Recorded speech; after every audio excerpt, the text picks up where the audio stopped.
fully funded budget, we have prioritized keeping rates and tariffs as fair and affordable as possible, ensuring that residents are not burdened with unreasonable increases. The proposed adjustments are as follows.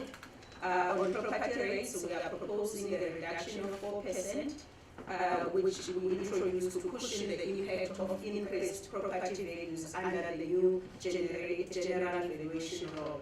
Electricity, we are proposing an increase of 12%, which kept below ESCOM's 12.74% bulk tariff increase.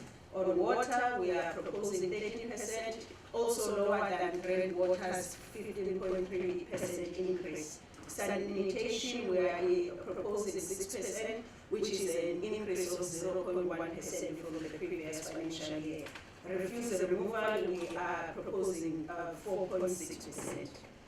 There is a new levy. It's not really new in the city of Tshwane, but we have introduced it in this budget that is called the City Cleansing Levy. It's a new fixed charge of 185 per month for households that use private refuse collection aimed at improving urban cleanliness and waste management. Basically, while they are using the private companies for their waste collection, they are still using our landfill sites to dump. Therefore, that's what the charge is for. Ladies and gentlemen, now moving on the historical debt, one of the key issues that we've been dealing with as this administration is the issue of creditors. As part of our government's commitment to restoring Tswane's financial health, addressing historical debt remains a key priority. We are pleased to report that as at end of March 2025, the city has paid over 1 billion rand towards its ESCOM debt. This brings the total outstanding amount down to 5.66 billion rands, just 3 months after concluding a historic payment agreement with ESCOM. This progress reflects our determination to meet our obligation and secure energy stability of our residents. In addition, we are proud to announce that the 4.7 billion rand VAT debt linked to the cancelled PEU smart meter contract has now been fully settled.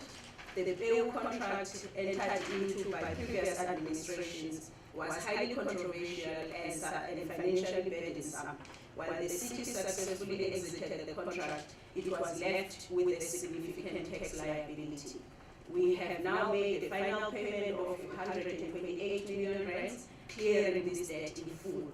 The South African Revenue Services has formally acknowledged the settlement.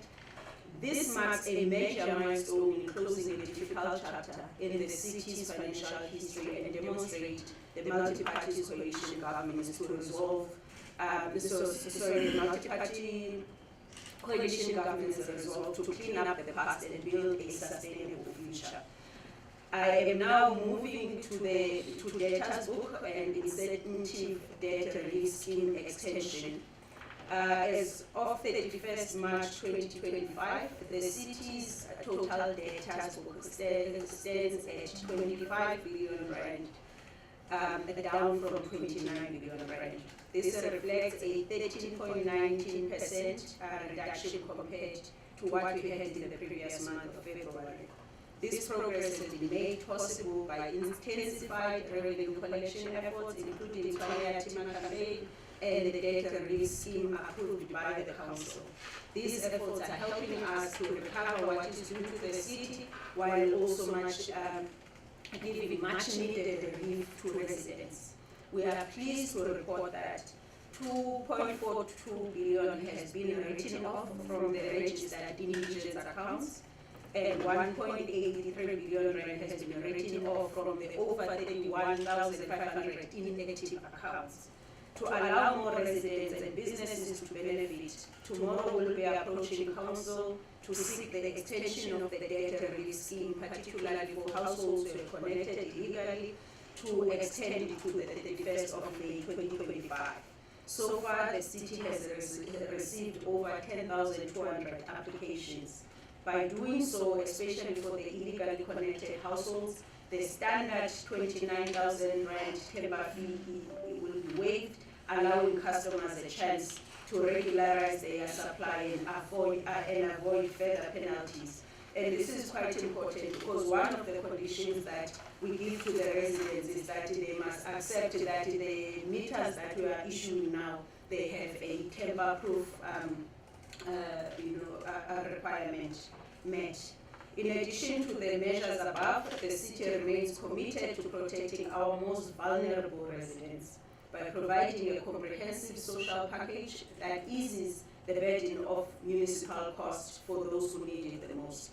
That is why in the draft budget for 2025-2026, we have proposed increasing the indigent property value threshold from 150,000 Rand to 250,000 Rand under the new general valuation law. This important change will enable the city to extend support to an estimated 183,000 households, ensuring that more residents can access vital relief and remain connected to basic services during these times. I now move on the progress on audit performance. The Multi-Parties Government Mayoral Committee has taken a decisive step to convene monthly executive audit tracking committee meetings that are meant to oversee the city's progress in correcting the adverse findings made by the Auditor General South Africa in the city's 2023-2024 financial year report. In our efforts to achieve an unqualified audit, which remains one of our main priorities as this administration, we appointed AGSA to conduct a pre-audit, and in doing so have finished them with the files which were submitted on the 1st March 2025. In addition to that, we have not relaxed in terms of the issues of consequence management that has been raised by AGSA over and over again. The issues of consequence management were flagged, and we are pleased to report that we are continuing with gains, where we reported last week that there were 2 officials that were arrested by SEPS for fraud, which relates to revenue management, that there's an electrician within the energy and electricity department that was dismissed, and there are 8 companies that are in the process of being blacklisted. Group Financial Services Department continues to monitor the progress through the Circular 113 Audit Action Plan meetings held on a weekly basis. What is clear, ladies and gentlemen, is that for us to rescue the city, we're not only going to get it right by only focusing on the finances. We need to make sure that there are systems and controls that will safeguard the finances, the public purse. There are also progress that have been made when it comes to bylaw enforcement and spaza shops. This administration first would like to extend sincere gratitude to the nearly 5,000 business owners who submitted applications for registration between 15 November 2024 and 29 February 2025. This number represents the highest number of applications received by any metro or municipality in Gauteng, and we commend all those who complied with this important process. The registration drive followed a directive from the President, His Excellency Cyril Ramaphosa, requiring all spaza shops and food handling businesses to register with their local municipality by the end of February 2025. Our preliminary analysis shows that the majority of applicants are South African citizens, with over 1/3 of applications coming from women-owned businesses, a positive reflection of local entrepreneurship. The review of these applications is now underway in collaboration with the Department of Home Affairs and the South African Revenue Services to ensure that all applicants are legally compliant and meet the necessary tax obligations. To date, 983 applications have been approved in line with the following criteria. When I'm saying approved, I mean in terms of issuing of licenses. So the criteria that we use is that each applicant must produce a proof of registration with the companies and intellectual property commission, title deed, lease agreement or proof of residence, tax clearance certificate from SARS, proof of banking details, as well as for specifically for food establishments, a copy of the business menu. This process forms part of our broader commitment to supporting local businesses, ensuring regulatory compliance, and enhancing the safety and quality of goods and services offered in Tshwane. On the side of law enforcement, we continued with our Reclaim the City program. We announced this program in January, and we say by June there should be a difference in the city of Tshwane. In the space of 3 months, we were able to issue 54,151 ACTO notices. We searched 51,842 vehicles, and 67,642 vehicles were inspected. 31,735 persons were searched. 5,123 bylaw fines were issued, including those issued to spaza shops that are not complying. And we have impounded 3,188 vehicles. Now I move to the establishment of the AIDS Council. As part of our commitment to improving the well-being of Tshwane residents, we will be launching the Tshwane AIDS Council on Monday. This will be happening for the first time in the city of Tshwane. The Tshwane AIDS Council is chaired by the Executive Mayor. This is an important step in strengthening our response to HIV/AIDS, especially as recent data estimates that 15% of Tshwane's residents are living with HIV, with the majority of these people being young. This is not just a health crisis, it is a social and developmental challenge that we as a city have a duty to address with agency and compassion. The Gauteng AIDS Council Secretariat will support the executive and the municipal leadership in their roles on district and metro AIDS Council, helping to coordinate and implement effective HIV, TB, and STI programs at the local level. Through this initiative, we aim to improve health outcomes, raise awareness, and ensure that no one is left behind in our fight against the epidemic. Now I move to the energy stability. In recent weeks, certain parts of the city have been gripped by rolling power outages, which have adversely affected business activity and domestic life of our residents. Soshanguve and Queenswood have been the hardest hit in this regard. In our commitment to being a responsive government, we are pleased to announce that the refurbishments to IA substation in Soshanguve have been completed following years of unreliable power supply that has adversely affected this area. The reticulation of the electricity is underway, and we are confident that the area will have its electricity fully restored in the next 2 weeks. The original deadline for completion of this refurbishment was set for the end of April. However, the recent outages necessitated that we must expedite the refurbishments, and I'm happy to confirm that the refurbishments have been concluded. In Queenswood, the main driver of the prolonged power outages is 17 cable faults that were identified in the area. And so far, our teams have been able to resolve 3 of these cable faults. The power has been restored into the entire area. We apologize to the residents of these areas for the inconvenience that has been caused to them. Turning to Hammanskraal Water, we were informed by Magalies Water, who is the implementing agent of the Klipdrift package plant project, that there has been a delay in terms of completion of Module 2. Module 2 was initially scheduled to be completed at the end of Feb. That deadline was moved to end of March. Now it has moved to the end of April. The mayoral executive will hold a public meeting in Hammanskraal with the affected residents and communities to give them an update in terms of these delays and what they can expect in the next few weeks as the teams are starting with the reticulation and the scouring of the pipes. We want to reassure the community that we remain firmly committed to delivering clean, safe drinking water to the communities of Hammanskraal. We will continue to monitor Module 1 of the project. So far, we've had two interruptions.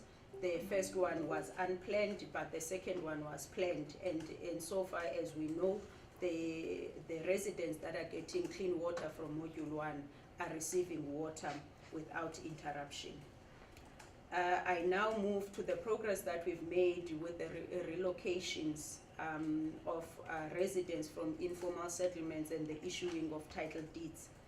The city of Tshwane has over 500 informal settlements, many of which require the relocation of households to safer serviced areas.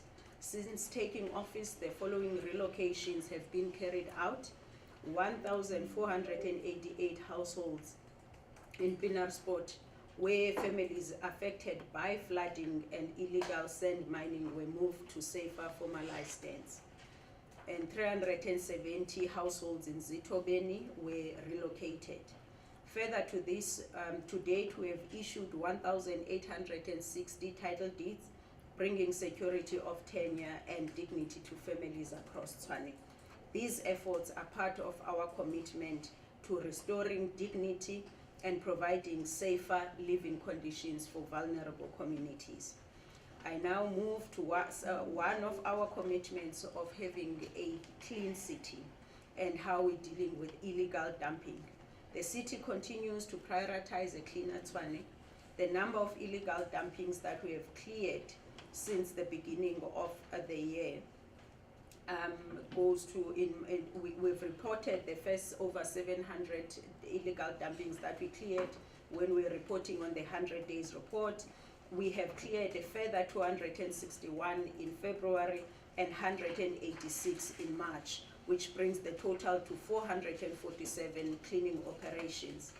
It remains a concern that we keep going back to the same sites.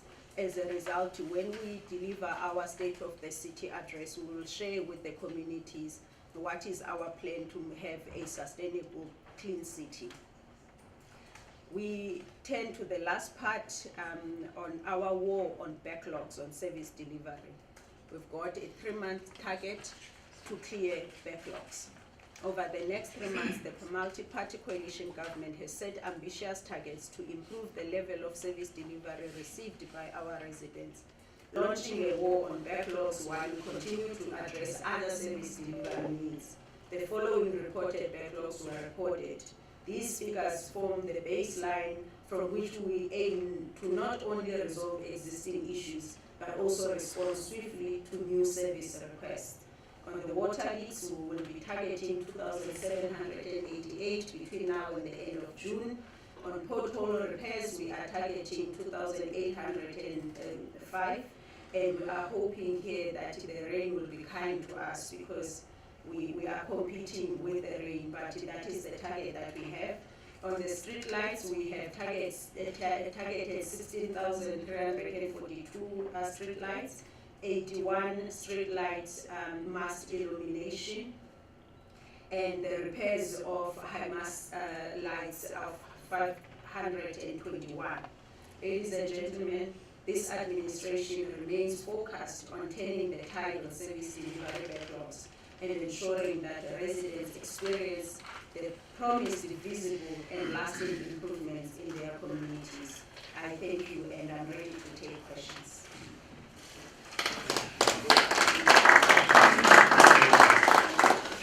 Thank you, EM. Nice to know how it works. Raise your hand, indicate which media house you're from, introduce yourself, and to who your question is directed. And we'll take a round of however many you have, but a round contains 3 questions. So I invite you, colleagues, to raise your hand if you have any queries. Is there anyone behind us here? Please let me know. I can't see behind. You are all covered. Yours number 1. Tamiso number 2. Anyone? Over to you, Rahula. May I want to ask about the 8 companies that you said in the process of rebranding, like you said. What are the names of these companies? What are their transgressions? And are companies linked to any sort of these companies? And how far is the process, specifically the companies that are linked to any sort? How far is the process of the distribution?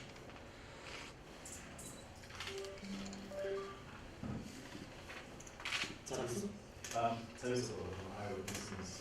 Just 2 quick questions there. In terms of the revenue rates, I see obviously in the draft budgets, there's an anticipation or estimation that the revenue is going to be around 92.8%. And just how comfortable are you in terms of reaching that? Because I think last year's revenue projection was a bit lower than that.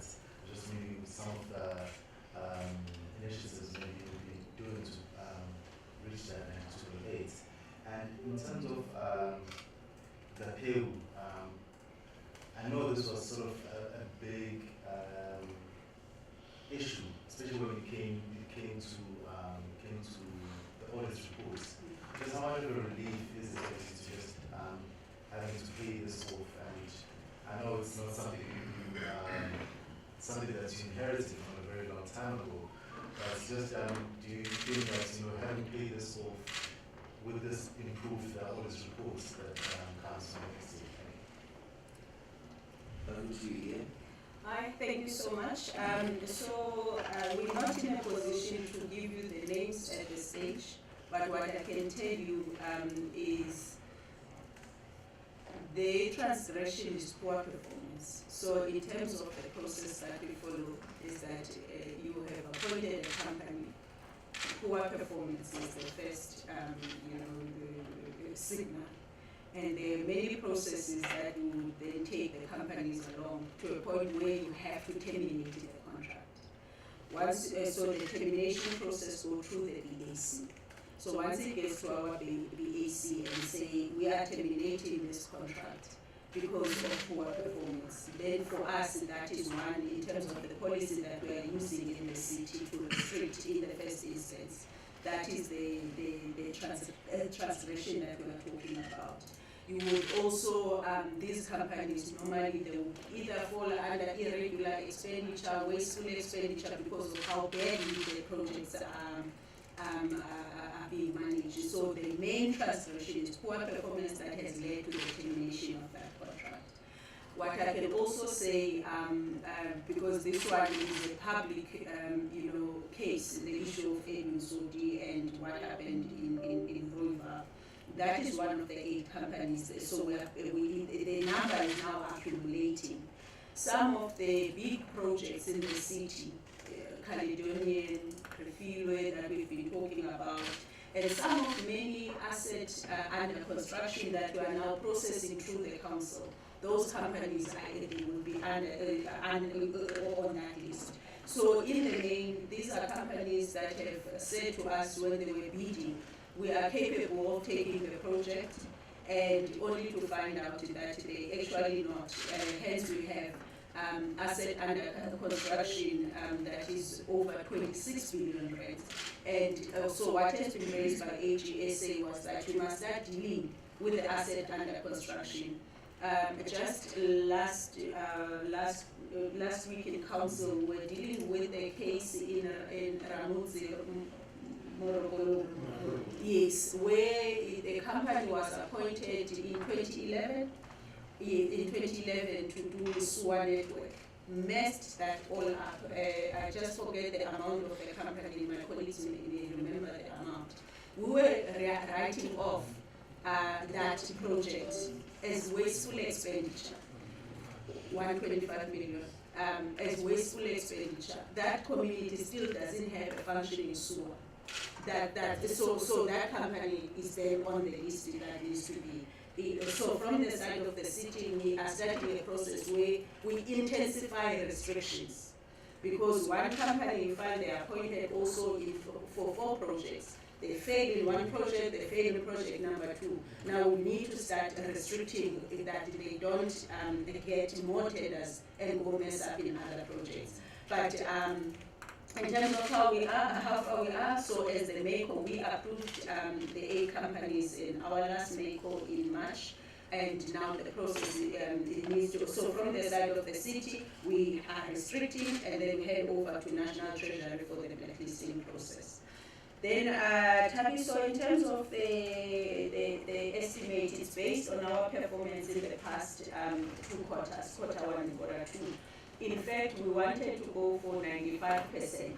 And then we realized, no, that was too ambitious. Let's rather be conservative and focus on and use the performance of the city in the past 6 months, the first 2 quarters. Hence, we then ended up on 92.8%. But in terms of also, in addition to the performance on revenue collection, in the budget, there's a lot of revenue protection initiatives. Whether it's us, reducing water losses, electricity losses, having infrastructure in terms of the reservoirs and substations that will add capacity that we will later be able to collect revenue from. So there's a lot of those that we're making sure that we will protect our revenue. And I think the issue of the debt relief scheme is also one approach for us to protect that revenue, that if you can have additional 10,000 accounts that are buying electricity, then you are, you're on the right path. So we're quite comfortable in terms of our revenue protection initiatives that we will be able to get the 93% that we are setting as a target. The issue of PEU, I think in addition to it being on this part of it being closed, I think it's a relief not only to us but to the residents. Remember, this 4 billion was not budgeted for when the city realized that we were owing SARS. So the fact that now this cash can be redirected to other commitments, I think it's a good thing for our cash flow with the city, but the story cannot end here. We still need to know who was responsible for this. So far as this administration, we have not gotten straight answers to say who was responsible for the over 4 billion rand that was not taxed, and who will then have to be held accountable ultimately for it. But also to be assured that we didn't just pay only to find out that actually we may be owed. I understand SARS at some point gave us, exemption for over 300 million rand, but the story won't end here when it comes to this bill in particular. It's one of those things that we're going to follow up very closely as this administration so that such things do not happen again. So, but it is a relief for all of us. On the side of the audit, I think it's one of those that obviously the Auditor General raised for us to get an adverse finding 3 years ago. This is one of the bills that were flagged then. So on the side of the audit, this is going to be very good for us. Cool. Right, second round of questions. I'll take you there. Anyone else? Okay, let's take those 2. Go ahead. There's been sort of a criticism on the ground about the spaza shop situation in areas specifically where we've been with the NMC here, closing off spaza shops that were found maybe to not have necessary documentation. Now I've had calls from residents from the area and saying, you see, we told you, they came here, they closed the spaza shop, 5 o'clock it was opened again. So what are the follow-ups that you are doing to ensure that once an unlicensed shop is closed or something like that happens, then what are the follow-ups that are done afterwards? I'm Howard Mahonga from UNM. We've seen quite a lot of activity around cleaning of the city by the MMC there for environment. Excuse me. is this being extended to townships, areas such as Marawas that is known generally for field? Your opponents may feel like you are just doing it where the cameras are. Just how far is it going? And also with the cleaning along with the clamp down on illegal trading and so on, has it had any impact on crime fighting that you can highlight now? Yeah, those are.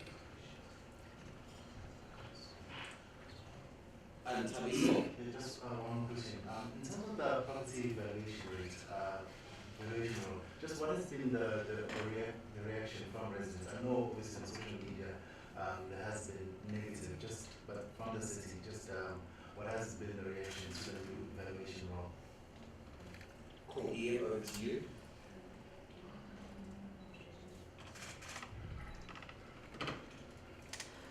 Thank you so much. Let me start with on the sponsor shops that are open.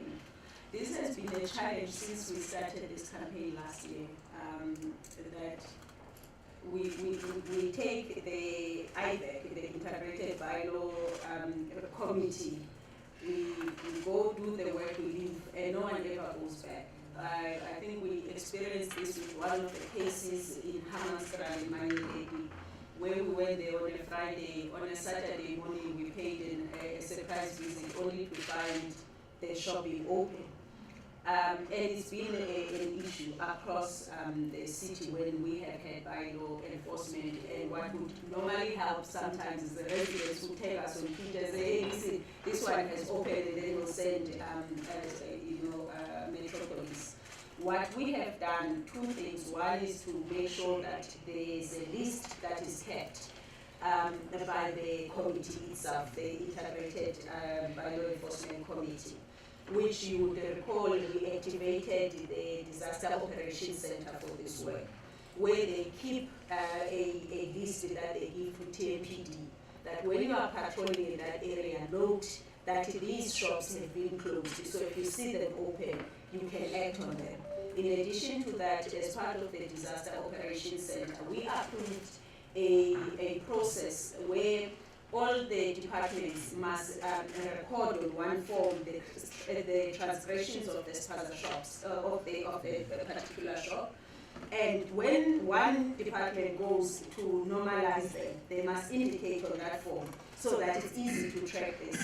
So when we find, which is part of this process, what we've then resolved, if you then find that a person has reopened, they can be arrested. So that's how we're dealing with it. Sometimes, obviously, depending on whether we've known whether it's open or not, we rely on TMPD to just do the patrols in a particular area. But it's something that we need to work on. I think on our side is an issue of trust. When Sunnyside now already we are planning that us as the politicians must go back because we don't trust that they will remain closed. So I think it's going to take a while until we deal with the criminal elements that are in the system, and we can't be shy about that. And then, in terms of cleaning the city, mostly the illegal dumping sites I'm talking about here, the townships. And MMC Ramagodu can explain, but when it comes to townships, I'll use Winterveld as an example, for instance. We do not collect from Winterveld for various reasons, whether there are no access roads, they are not, city property, they are private plots, and there are many reasons why we say we're not collecting from Winterveld. What has led to is that there's illegal dumping in Winterveld. When you enter Winterveld on both sides of the road, there's illegal dumping. And we clear it, and we're doing the same in Social Move and Hammanskraal. So the number of illegal dumping sites I'm talking about, they're mainly in the townships.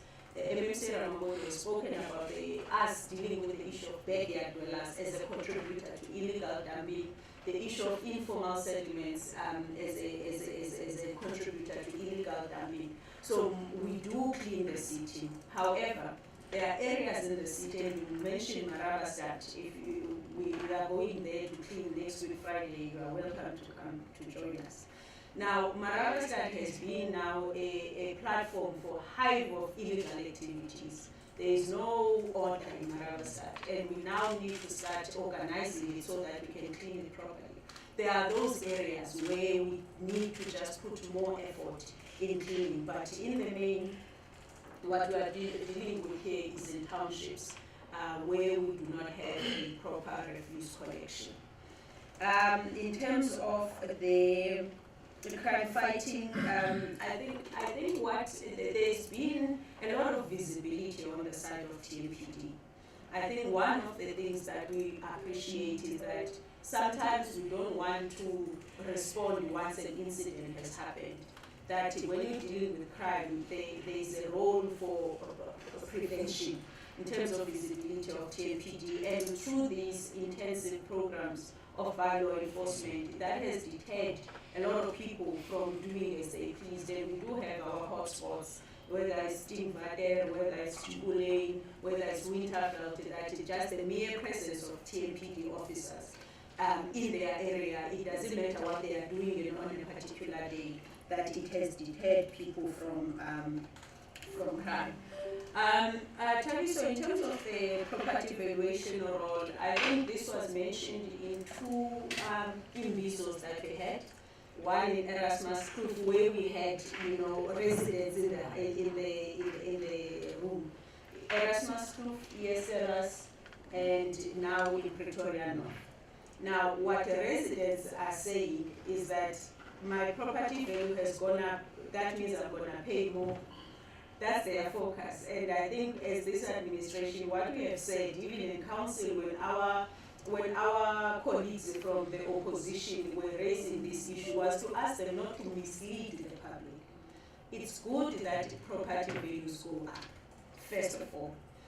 That's number one. Number two, obviously this will then, incur additional costs in terms of your property rates.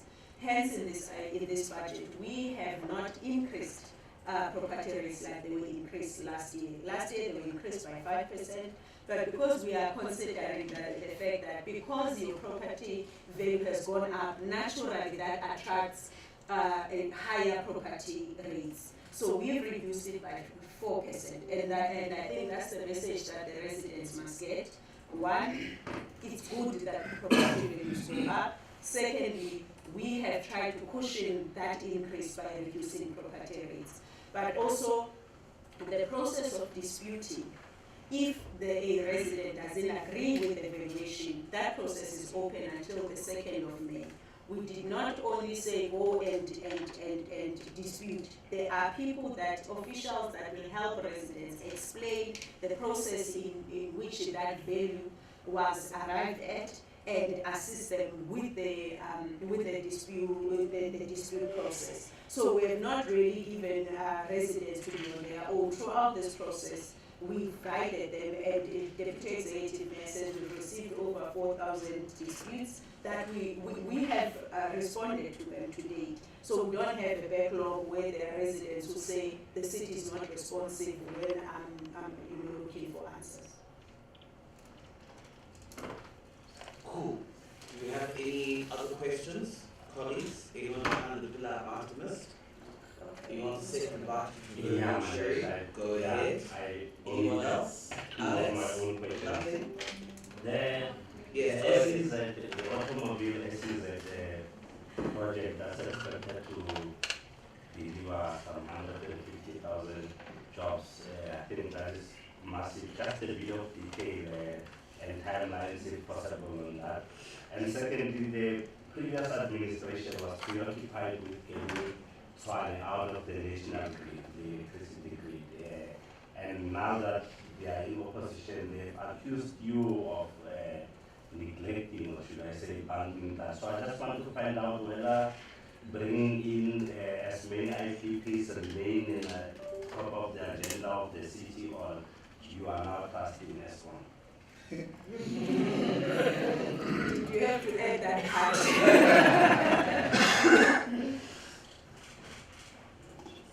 Cool. Ian, over over to you. Thank you so much. I think on the issue of the precinct that we approved in council last Thursday, basically what we have done, I don't know if you would recall, but the city has approved a pyramid precinct that talks to freight and rail. And I'm sure you've heard the Premier talking a lot about a gateway to Gqeberha, on how we support the automotive sector. So what was approved by council on Thursday is the adoption of this precinct, which flows from a master plan. So as Tshwane, we pride ourselves for being an automotive city. Obviously, we had to have a master plan first. Secondly, we adopt the precinct. The precinct, the implementation is between 40 and 50 years development. So for it to be completed, that's the time that we are projecting, and the projections that in that period it would create 150,000 jobs. What it means is that there is a division in terms of what this precinct will entail. There is a part where it entails, obviously, the hub that we already have, such as Rosie, where the manufacturing part. Then there's the assembly part. Then there's the social housing or the housing component. There's a component which talks to retail, for instance. So the precinct is a mixed development. And I think what is important in what the precinct has unlocked on Thursday, there is a meeting that is planned, today is what, Wednesday? Either this week or next week, with AIDC, who is a key player, as well as Gautrain. The Gauteng provincial government is obviously a key player in this. So one of the things that will happen immediately is that they must start the construction of the linkage via the N4. So that, I think that is the most important thing, where province has confirmed that they are ready in terms of budget. There are 2 applications that they are busy with to make that happen. So that would be the immediate work that needs to happen, but obviously now that it's adopted, they must have that discussion with AIDC as well as Gautrain, and the construction of those 2 linkages must be in earnest, and they process the applications. But the precinct itself for us is very good as the city, especially at we just adopted an economic revitalization strategy. And automotive sector remains our primary sector that we pride ourselves of, and we need to make sure that we support that industry. Obviously, that will come with a lot of things. What is good about that development is that we have energy, so bulk, bulk electricity, bulk water, all sorted. So we won't have an issue where we must stop the development along the 40 years that is catered for. So that's what I can explain in terms of the precinct that was adopted. Then in terms of the grid, unfortunately I can't answer what I do not know. What I can tell you about is that we will never abandon a project that is meant to assist the residents of Tshwane. That would be childish. What we have said as this administration, we're going to take an approach that once this work starts, it won't stop again. Because we've been talking about the Rooiwal Power Station, we've been talking about Pretoria West, and we've been talking about IPPs, and no work has been done. So what we have done so far is that these, so we've got about 6 strategic assets of the city. I won't bore you with the ones that we did not include. The Rooiwal and Pretoria West are part of that. So Pretoria West, we're going to work with province because there's already money that they've invested in the feasibility study, specifically GIFA, where we're going to use Pretoria West Power Station for waste to energy. And it's going to resolve our issue of landfill sites and also the issue of energy security. So that project is continuing, and there is money that is allocated in the 2025-2026 budget for transactional advisor. The second one being Rooiwal. Rooiwal had not proceeded in terms of what needs to happen with it. we approached the Minister of Electricity to say, can we work together in terms of the feasibility study? Because the reality is that if we can get Rooival Power Station working, we won't need Eskom, and they realize that, and they realize that it can actually offload burden for Tshwane on their part if we get Rooival working. Also, considering that we are busy using money on both power stations and we're not getting anything in return. So these are the projects that you will see us intensifying on in the next financial year to implement them. IPPs, we're still continuing with that. Obviously, as now with the U20 chairmanship, we also need to showcase what we are doing when it comes to projects such as this, to contribute to also to issues of climate change. So these projects, among other projects, remain very important to us. Nothing has been abandoned. Anything that is going to help the residents of the city won't be abandoned. That much I can assure you. Cool, thank you. I think I saw a hand from News 24. Here we go. Anyone else? Go ahead, and Tabiso, of course. Go ahead, Alice. Sorry to keep you here, and I'm so sorry if this is a silly question, but what is the overall amount for the draft budget? Yeah, I'm also sorry for keeping everyone here. Just last question. In terms of the new city planning tariff, has the city identified the customers that you're going to charge, and you have sort of a number of how many people are going to be affected by this new tariff? Thank you. Cool, over to you, Ian. Yeah. No, we don't have. You can come here and you see.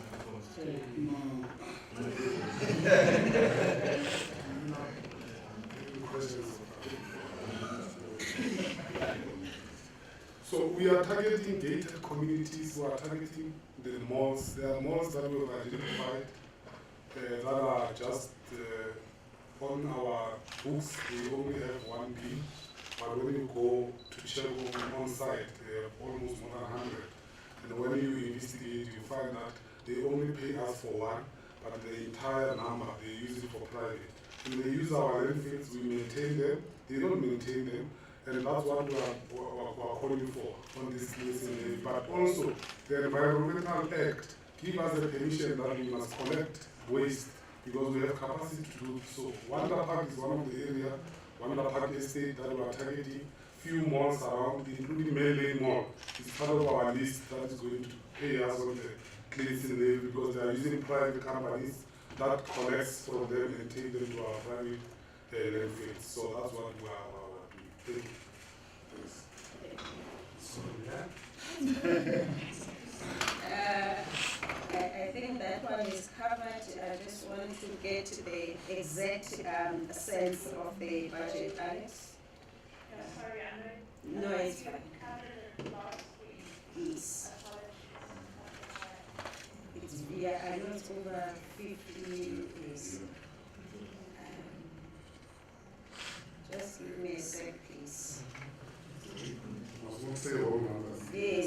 So, listen carefully.